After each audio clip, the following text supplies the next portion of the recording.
by the Van Sertimer of Rutgers University, the author of the book, They Came Before Columbus. Welcome. Good to be here, Gil. Now, there's been a lot of discussion lately about Mr. Columbus and what he did and what he did not do.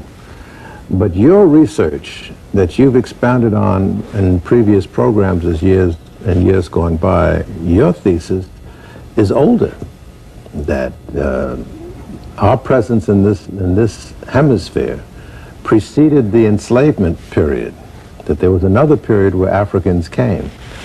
Tell me a little bit more about that and how it pertains to this discussion of Mr. Columbus nowadays.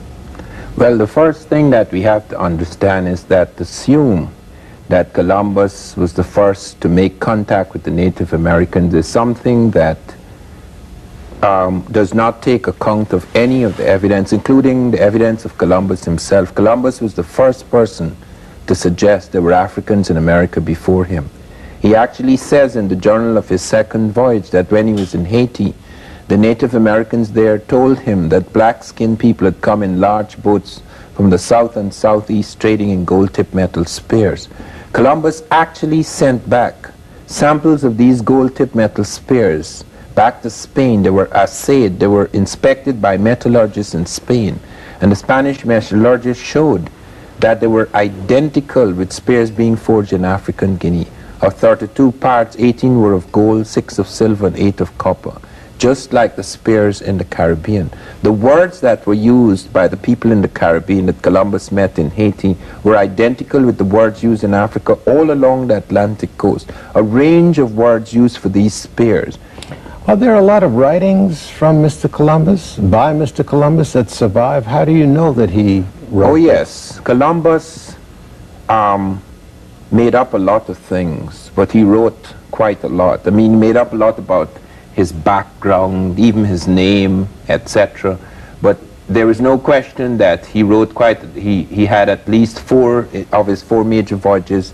He left quite a lot of papers. There's a book published in this country in 1903, 2,114 pages, just on the surviving writings of Columbus, diaries of Columbus, things said about Columbus in connection with these diaries. Well, before we get into the era that preceded him, let's talk a little bit about Mr. Columbus. Who was he? Was he an Italian? What was his name? There's a question about Columbus. I have not gone very much into his identity because I know he made up so many things. There's a lot of confusion about that. A book by Frederick Paul, The New Columbus, suggests that he was the bastard son of someone called Colon. His name was Cristobal Colon, and that he took the name Cristoforo Colombo from a dead sailor because he'd been involved in some battle that opposed the Spanish sovereigns, and he needed them at a certain time, and he didn't want them to know about it, so he took on a different identity. There are lots of stories told about him. So that would suggest he was Spanish.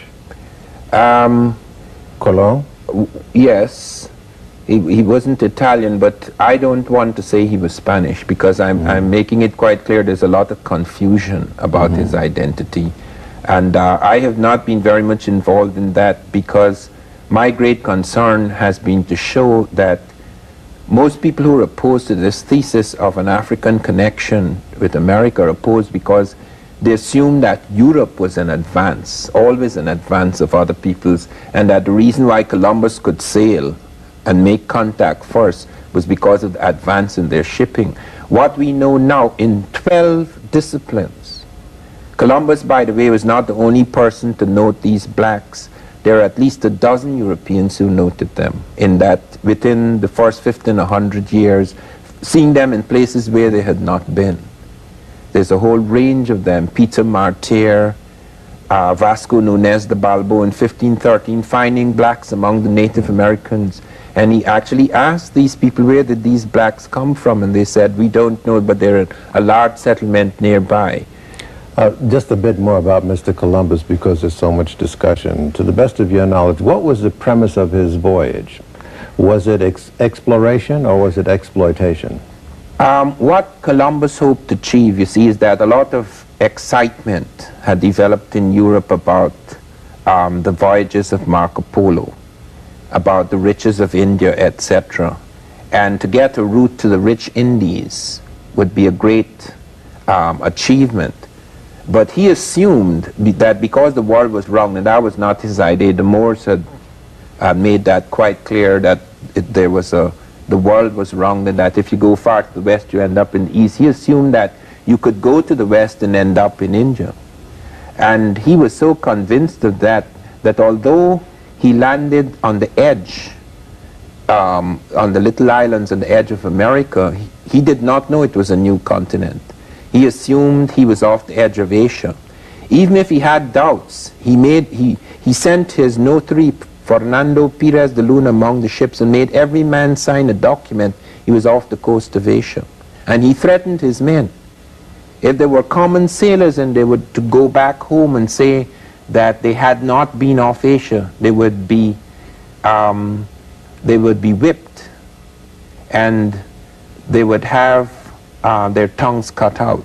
And if there were officers, they would be fined 500 maravedis. We do not know exactly what 500 maravedis was at that time, but it must have been quite a punishment.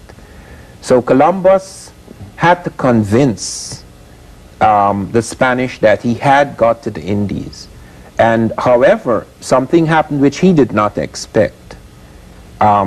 They were discussing a demarcation line with Portugal, because Portugal insisted that they should have a line drawn at the westernmost edge of the Cape Verde Islands, just off Africa, and that 375 leagues should be theirs. And this line, in fact, included Brazil. I have a map of Brazil in 1448. This is more than half a century before Columbus.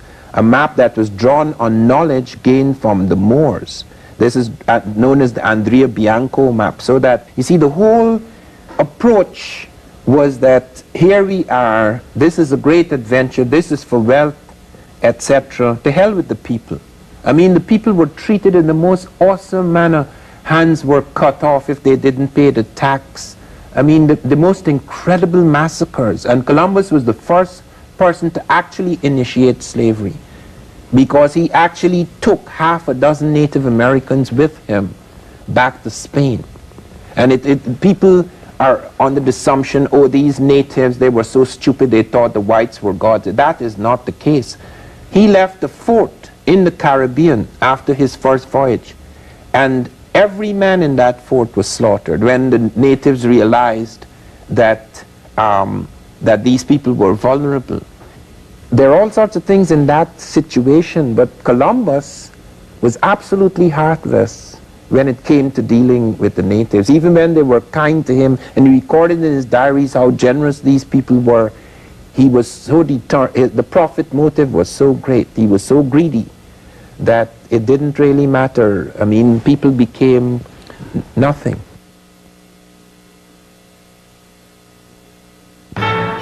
To start your day with all the news and information you need to know, start your morning with Emerge. Subscribe today. Call 1-800-532-5700. That's 1-800-532-5700. Well, before we go on, what thoughts run through your mind as you see forces being mobilized this year to engage in a massive celebration of this man? Well, I think that it should be understood that this so-called discovery was a discovery for Europe, and that this led to the ascendancy of Europe. It wasn't purely an accident, because 1492 was a very unusual year. It was not only the year Columbus sailed, it was the very year that the Africans were defeated in Spain. The Moors were defeated in January 1492. The African general Boabdil surrendered in 1492 in Granada, so that the ascendancy of Europe, the 1492 marked the ascendancy of Europe. The tragic thing is that since that time, we have assumed, or been made to assume by the histories that have been written, is that people of Native American descent or African descent had inferior civilizations, and that everything European was superior, and that is the reason why Europe gained the ascendancy. All right. Now let's go back in time to when our ancestors began to reach this hemisphere. Did they engage in hostilities, or were they able to live harmoniously with the indigenous population in this hemisphere? Well, it depends on the period.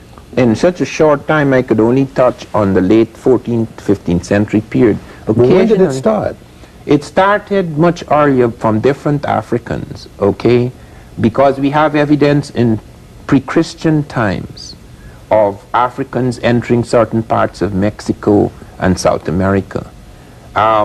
We have it from in terms of various sculptures and in terms of a range of ritual parallels. But in the 14th and 15th century, we move on far more certain ground because the evidence exists in a dozen disciplines. We have writing. They have found one of the African scripts. They have found African boats that could make those crossings. They have found maps indicating a crossing had been made. They have found linguistic connection showing words. They found plants, an American plant in Africa before Columbus, an African plant in America, more than one in fact, African plants in America before Columbus. They found a range of things like this apart from the eyewitness accounts. Any idea what the motivation might have been for Africans coming to this hemisphere? In the case of Abubakari II, this we know. The earlier visits, we can only conjecture that there could have been upheavals in the African world, like the Syrians attacking the Egyptians, etc., flights and so forth, trade, etc. But we in the case of Abubakari II, we are aware of his motives because it was written down. It doesn't just exist in an oral tradition. It actually exists in Arabic documents like the Al-Kalkashandi and the Masalik al-Absar, that he had expanded as far to the north as the Sahara, as far to the north as the desert, as far to the west as far to the south, as the jungle, as far to the east as the Niger, where he was wrestling with other African peoples, the Songhai, and he wanted to cross the ocean because he felt he could expand. Okay. When he arrived, was his encounter with the indigenous population hostile?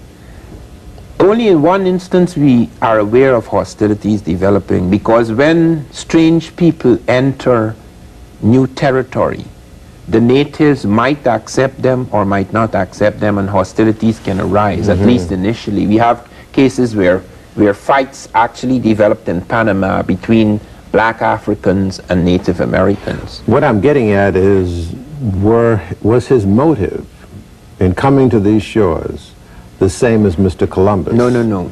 You see, in the case of Columbus, Columbus was a man seeking his fortune, who had not made himself. Abubakari II wasn't seeking a fortune, he was already made. He was a great king. He was very rich. He was not seeking the same things as Columbus. He was not driven by the same motives. And we have no evidence of Africans enslaving Native Americans. We have no evidence of them being brought over in situations of captivity. So we have no evidence of that. As I say, hostilities can arise occasionally because of the meeting of two peoples, regardless of race or intention. But we have no evidence that the kind of Columbus enterprise was the same. It was far removed, because the Columbus enterprise, because of the lies of Columbus, it led people coming in millions, a steady, endless stream of Europeans leaving their countries to come in this direction in the hope of finding gold and having people subject to them, etc. This led to a whole different world order. How does an historian like yourself ascertain that somebody that far back in time was a liar or lied? Well, because of the conflicting reports, and because of the lot of work has been done recently. One of the works done by Frederick Paul, The New Columbus, where he documents a great deal of things. And I myself, looking over diaries, found inconsistencies, serious inconsistencies, where, for example, Columbus is in Cuba, and the letter arrives from King Ferdinand telling him to come home immediately because someone has appeared at the court, Jaime Ferrer, quarreling about this demarcation line, and which throws a shadow over Columbus. And Columbus pretends that he's too gravely ill to move, would not go back home, and writes in the reply letter that he is certain that Cuba is the continent.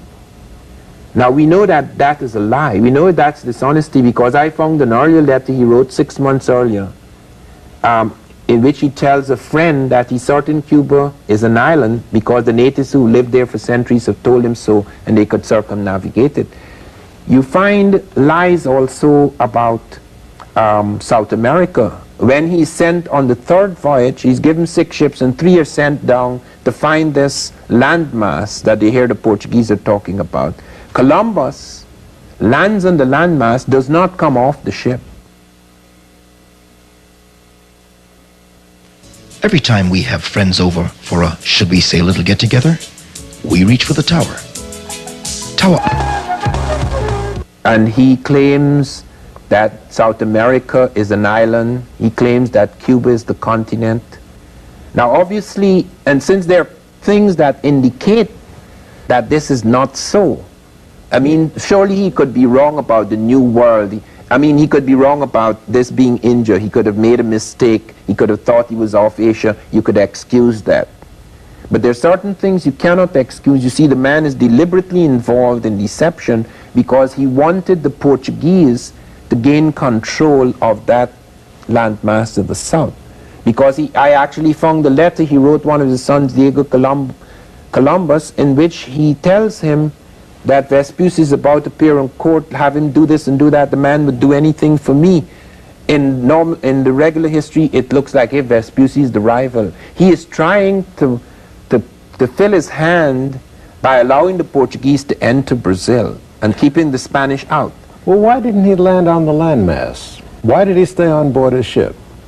Do you know? We do not know. He claimed he had arthritis. One could accept that if one did not know how mendacious he was, because why wouldn't he claim that for Spain? Why wouldn't he dispute that landmass? But we have evidence that he was getting money from Spain and Portugal, and he was arrested. You see, the Spanish began to realize that Columbus was lying.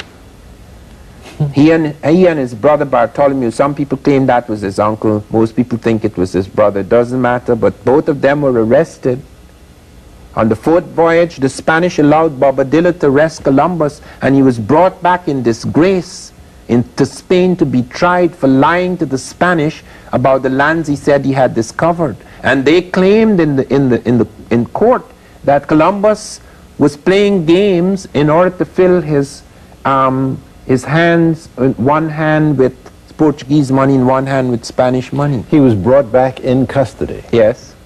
And he was tried. He was tried. Was he convicted? No, it appears that, I wouldn't say he won the case, but because some of the things that he would have got, if it were not for the case, he did lose. He didn't lose all of his fortunes. It was reduced and he never sailed again. He never sailed again. So he did suffer as a result of the trial, but there were doubts about certain things, and then there were certain people of influence, it seems. Some people have suggested that there was this relationship or a great affection that the Queen had for him, but that is just news of the world stories, so that one does not know what it is that saved him. What was it that he brought back from the so-called New World on his voyages? You say he made a total of 4 or 6 voyages? 4 voyages. 4 voyages. On the first trip, one is aware that he brought back the half a dozen Native Americans who were eventually taught to speak Spanish. And of course... As slaves? I wouldn't say they weren't called slaves, but they were brought back against their will. Okay, so I mean, you would call it slaves. I don't know if they were placed in positions at least. Yes, captives. Right. Okay, and remember that these voyages weren't just Columbus entering territory on his own. These voyages brought thousands of people going in, taking parts of the Caribbean, taking parts of North America. So he left many of the voyages on shore. And yes, and they established settlements, they built forts and towns and villages and churches, etc. I see. So they were able to establish a real foothold, which was going to be expanded and to change the whole life of America. So based on returning after that first voyage with Native Americans, how did he raise money for the second and the third and the fourth voyage? Oh, well, then they got all excited when he came back, and all the people on board said how they had actually found this land, and there was this chance of this new kingdom, etc. And of course, he kept up the lie that there was gold somewhere. They didn't actually find the great gold they dreamed of, but they found lands they could expand themselves on. They could, it was rich in all sorts of things. There were new plants and foods. The foods in America, and a lot of people are not aware of this, that about half a hundred plants and fruits entered Europe. It doubled the food supply in Europe in 30 years. So that had, I mean, apart from the question of having eventually being able to take Africans in to exploit the territory, to use them to work on these lands, there it altered the life of Europe.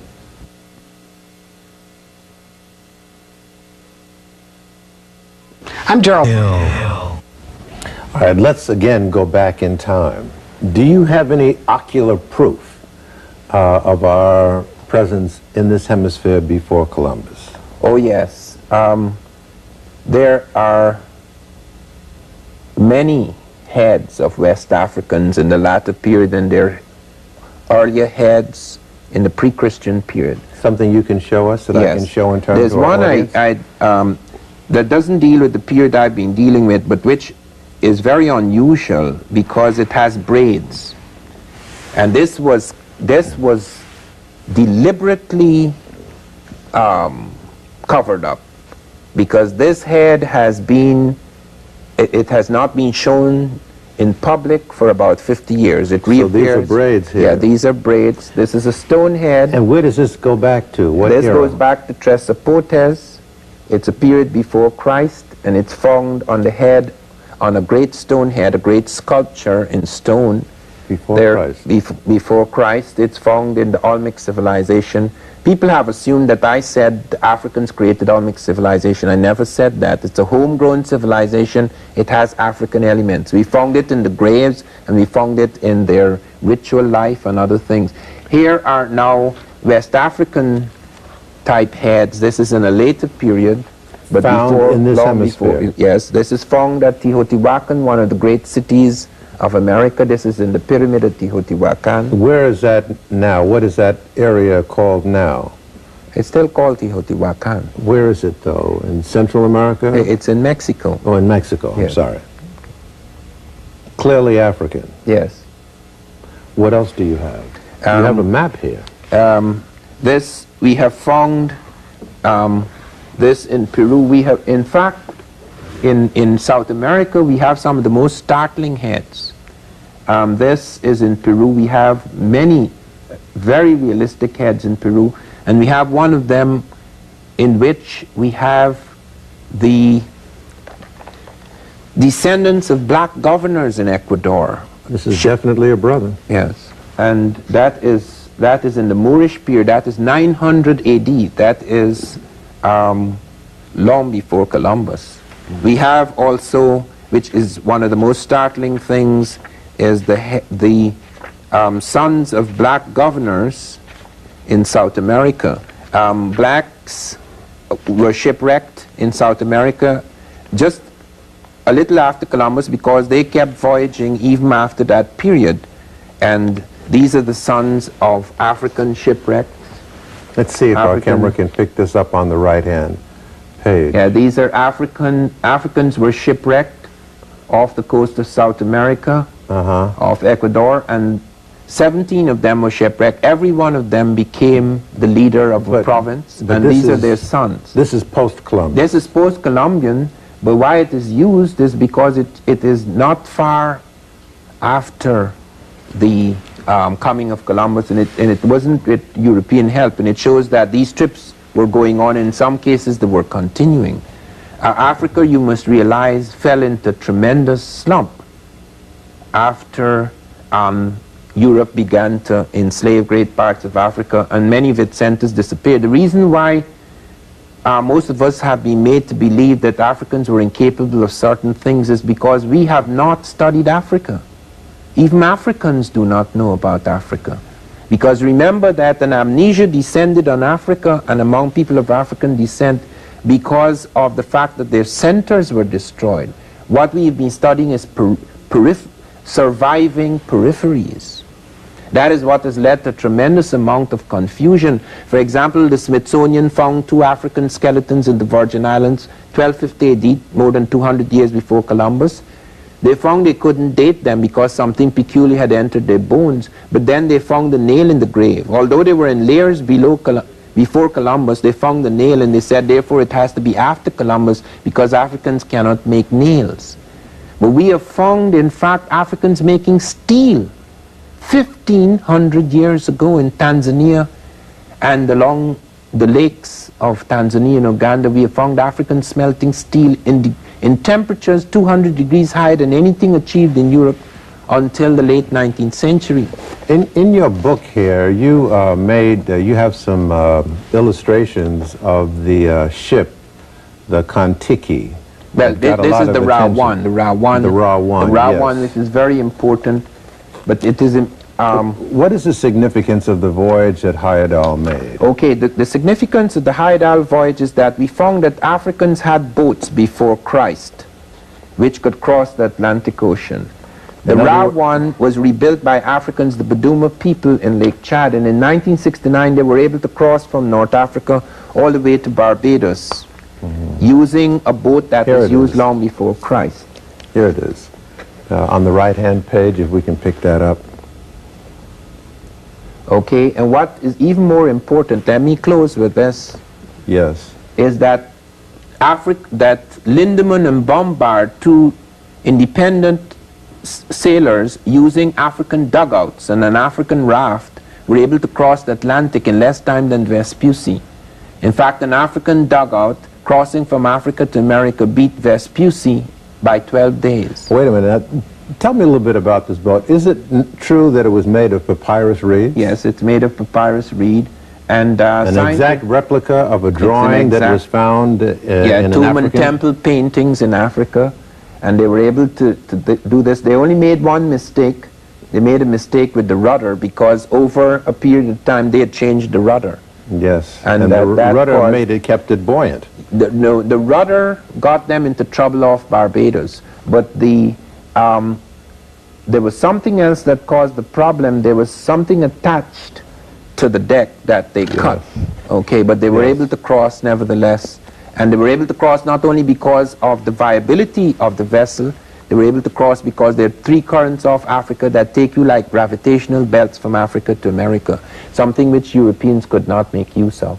Yeah, I recall learning that the first voyage was not successful because the ship lost its buoyancy because the builders of the boat left off this rope Yes. from the tail Yes. that would squeeze the seawater out of But the it was hull. valuable because it showed that even when the problem occurred, they still got as far as the Americas. They did. Yes, they did float on the currents and were able to make it towards the Americas more than 2,000 miles. So that even if there was an accident, they would still have made it. But the second voyage, they built it right and they made it intact. Yes.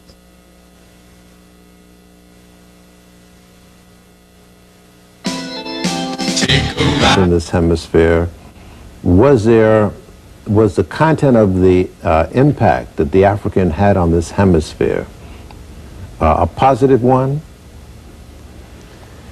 Well, it would involve a lot more discussion to show exactly what they did. because you'd have to show, for example, what impact they had, for example, on their ritual and religious life, and in some cases what impact they had on some early technologies. One has to do this with extremely great care, because one is not suggesting the Native American was a fool. But whenever civilizations meet or peoples meet, they influence each other. And there's no civilization of consequence that was not influenced from outside in some way. What is important to understand is the capacity and potential that lay within these peoples before they were overwhelmed. Because what has happened in the last 500 years has given the impression that the reason why Europe ascended, the reason why it was able to conquer, the reason why it was able to remake the world was because other peoples were stupid, or they were on a lower level. Most people do not realize Africans made Spain. Africans brought most of their science to Spain. Spain was controlled by Africans and Arabs for about 700 years before the time of Columbus. It's in 1230 that that influence began to fade, and they retreated to Granada, where they were defeated by the Spanish. But before that, they brought so many things. The Moors brought air conditioning into Europe. They brought eyeglasses into Europe. What do you mean air conditioning? Well, they developed, they were able, for example, to bring fresh drafts of air into houses during the summer, and to draw upon the perfume of flowers. So it wasn't just air conditioning, but perfumed air conditioning. How would they do that? They constructed... Well, I do not know all the technical details of air conditioning even today. I wouldn't know how air conditioning works. But I have edited a book, Golden Age of the Moor, in which you have a detailed discussion of the many things that were introduced into Europe when Arabs and Africans, because the Egyptians had left quite an influence on the Arabs, they developed their own thing as well. They quite an influence on North Africa. These people came up, took over Portugal and Spain, controlled it for hundreds of years, and brought a great range of sciences. Many things we take for granted, geometry, for example, had lapsed. This was brought back into Europe through the Moors. Algebra, which is Arabic, that was brought into Europe through the Moors. The leading books in mathematics, in medicine, came from the Moors. And when the first universities of Europe were being developed, they drew heavily on astronomical texts, mathematical texts, medical texts brought in by the Moors. The Moorish thing was mixed. There weren't just black people, but you had a predominant and powerful black element, and you have two emperors of Spain who were black. So we are out of time, but you're saying then, if I can paraphrase, that we need to really rearrange the premise of our look at the European role in world history, if not in this particular hemisphere. Our premise is off. Yes. This thesis has significance in that it forces us no longer to take the history of the Americas and the history of Africa and Europe for granted. It forces us to rethink things and to realize that the European jump wasn't simply a European jump, that those breakthroughs that were being made in Europe wasn't simply European. We're not dismissing his own ingenuity, but those things were a result of a coming together of forces from all over the world. By putting his head on it, and by unfortunately having this greedy man who became a force, the greed, the need to conquer people, enslave people, etc., this was an unfortunate result of this expansion and movement. One quick last question. Is it true that Mr. Columbus went back to Europe and lobbied for the institution of the slave trade? Is that true? I do not know about that. I know that Columbus himself did a lot to inspire and expand the slave trade. There was no question, because there were people who fought against it and could not win because the profit motive was too great. He himself, as a person spending time on that I do not know. Okay. Yes. Professor Van Sertima, once again, it's been a privilege, and your discussion has been most nutritious. I thank you. Thank you, Gil. Preeminent figures are members of an organization called IAMUS, which stands for Italian Americans for a Multicultural United States. I'd like you to meet them. The founder is Juliette Uccelli, joined by Gilbert Fagiani, also founder of IAMUS, and also joined by Susan Cangiano, a member of IAMUS. Welcome to Like It Is. I guess I can start with you, Ms. Uccelli, and ask how IAMUS came to be. Well, since the 60s, as a college student, I became involved in the anti-Vietnam War movement, and since that time was active in different kinds of social justice causes. And I realized when I heard actually a Native American about 10 years ago read a poem called Columbus Day, that the whole image of Columbus was inimical to the other things that I believed in and was really an insult to people of African American and Native American and Latino descent. And I felt horrified that there was no public voice of people from my ethnic group, Italian Americans, repudiating Columbus. And felt that it's really most definitely bad for all children, for Italian American children, to have a hero whose fame is really based on deeds that did great harm to other people. That's not a real basis for anybody's self-esteem. And I also felt that, you know, the predominant image of Italian Americans in the U.S. media is gangsters, and that when you look at Columbus did, he looted and pillaged and raped and stole people's lands and killed them. That's what a gangster does. So I don't feel that Columbus is any kind of real recognition of Italian Americans as doing something useful, but really in a way a continuity of that terrible gangster stereotype and should be repudiated. And I then found other people who had similar values. Some of them, you know, the person who cuts my hair, a chiropractor that I had met, as well as people who had worked in labor unions, who had these same ideas, and that's how we got the group together. I see. Mr. Fagiani, what does IAMUS do? Well, we have tried to explore a more diverse focus on what our identity and what our history is all about. We feel that a multicultural approach and a more truthful approach as to the history of our country would also mean that Italian Americans would have their history told in a truthful way. And we feel that it's not just minority people that are denied their true history in the schools and in the history books, but also immigrant groups of European ancestry. Mm-hmm. Let me ask Ms. Cangiano how you became involved with the organization. I became involved with the organization, long time ago or recently? Basically recently. I started in an organization called PACE through my own, I'm sorry, I'm nervous. No, I don't blame you. I used to be nervous when I started in this game too. As an elementary school teacher, I started doing some of my own learning about my own culture and realizing in the classroom how narrow perspective history has been brought upon the education system. I see. And doing that, I started networking with other teachers who were very supportive and started learning different ways of expanding the educational process in the classroom, not just dealing with European history, but dealing with history of different peoples which were representative of the children in the classroom.